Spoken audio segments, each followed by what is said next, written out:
Spider-Man taught my brother a life lesson. My 14-year-old brother thought he could get away with acting out until one day Spider-Man showed up. Weirdly, it turned into the best thing that's ever happened to him. My brother's name is Nate, really smart, funny as hell. But lately, I don't know if it's just the teenage angst or whatever, he turned into sort of a walking disaster. He's skipping classes, talking back to the teacher like he doesn't care, sneaking out at night to hang out with his friends, the type of kids who think vaping in the school bathroom makes them legends. One Saturday, they climbed over the fence to get into the school and did a bunch of nonsense graffiti on the walls. My parents were furious, obviously. They grounded him, took away his phone, gave him the whole, "we raised you better than this" talk. But nothing seemed to stick. They're already working crazy hours just to keep things running at home, and I could tell they were exhausted. Not just physically, but emotionally. Like they didn't know what else to do. A few weeks ago, Nate did something extra dumb. He tried shoplifting from this small convenience store in our neighborhood. We've been going to since we were little. It's a tiny spot tucked between a laundromat and a nail salon. The shelves are packed way too close together. The fridge in the back has a weird buzzing noise. Somehow the smell of instant noodles is always lingering in the air. The owner, Mr. Kim, has run it forever. He's soft-spoken, old, calls you buddy, and gives little kids free lollipops. Basically, the last person on earth who deserves to get stolen from. I don't even think Nate needed what he was trying to take. I think it was more about proving he could get away with it. Anyways, Nate slipped a pair of Bluetooth earbuds, like cheap knockoffs, not even the good kind, into his pocket when Mr. Kim turned around to restock the cigarette shelf. He was halfway out the door when, well, let's just say someone beat karma to the punch. And by someone, I mean Spider-Man. Yeah, that one. He dropped from the ceiling above the snack aisle with a solid thump. Then he bounced between Nate and the exit. With one hand on his hip, the other casually pointing at Nate's pocket, he said calmly, "Hey, you forgot something?" Nate froze. I wasn't there, but Mr. Kim said it looked like someone had hit pause on a video game. Nate being Nate, he tried to play it cool. He pulled the earbuds out of his pocket and went, "Oh right, my bad, was gonna pay for these." He even gave a little fake chuckle. Spider-Man tilted his head, didn't say anything. Nate reached into his back pocket, tried to pull out money. He found a couple crumpled singles and a few quarters and nickels. He didn't have enough cash. Mr. Kim seemed confused, like he wasn't sure. Should he be mad or feel bad for the kid? Spider-Man let out a low sigh. He turned to Mr. Kim. "Mind if I borrow him for a minute?" Mr. Kim nodded.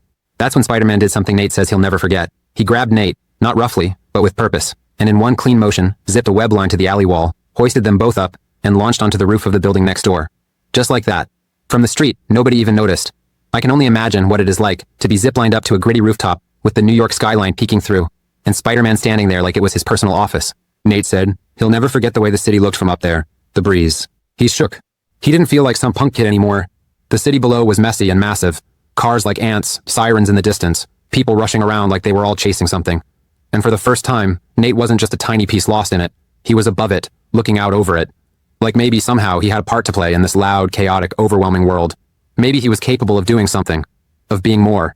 It's like one of those moments, something in your life actually shifts. And that's when Spider-Man spoke. You know, the first time I let someone get away with something, I thought it didn't matter. Thought it wasn't my problem. It's just petty theft, right? No big deal. I let him go. I was having a bad day and felt like the world owed me something. Like, why should I care? He paused. That guy ended up killing my uncle. Nate blinked. He wasn't expecting that. Spider-Man shifted slightly, still watching the skyline. My uncle's name was Ben. He worked as an electrician most of his life. He used to teach me how to fix old radios. He just liked that kind of stuff. I'd go visit him in the summer. We'd spend hours in his garage. He gave a quiet laugh. It smelled like coffee and motor oil, and there were wires everywhere. I was probably more of a pain than a help, but he never said so. He just liked showing me how things worked, how things could work if you took the time to understand them. When I got all wound up about stuff, school, friends, life, and was telling him about it, he'd just sit there sipping coffee, nodding, and say something like, "Well, that's a mess." You could tell for a moment in his mind, he's back in the garage with Uncle Ben. Then his shoulders dropped slightly. One night I got angry. Dumb stuff. And a guy was stealing from a store. I let him get away. I didn't care. He turned and looked at Nate. A couple blocks later, that same guy tried to carjack someone. Uncle Ben happened to be there. He tried to stop the guy. The guy shot him. The wind picked up a little on the rooftop. "I've been trying to make up for that mistake ever since," Spider-Man said. Nate just stood there, hoodie half-zipped, heart pounding. He said he felt that something inside him cracked open a little. It's not about superpowers, it's about choices. You have choices every day. What you do with those choices, that's what makes you who you are. With that, Spider-Man swung both of them down. In the blink of an eye, they landed on the sidewalk. "I'll see you around." He gave Nate a quick nod, then poof, gone. For a while, I didn't know about any of this. Nate didn't tell me, but I noticed small stuff. He stopped hanging out with that same crowd. He wasn't sneaking out as much. His grades started going up. Nothing crazy, but noticeable. He started watching videos about engineering and computer programming, asking questions I can't answer.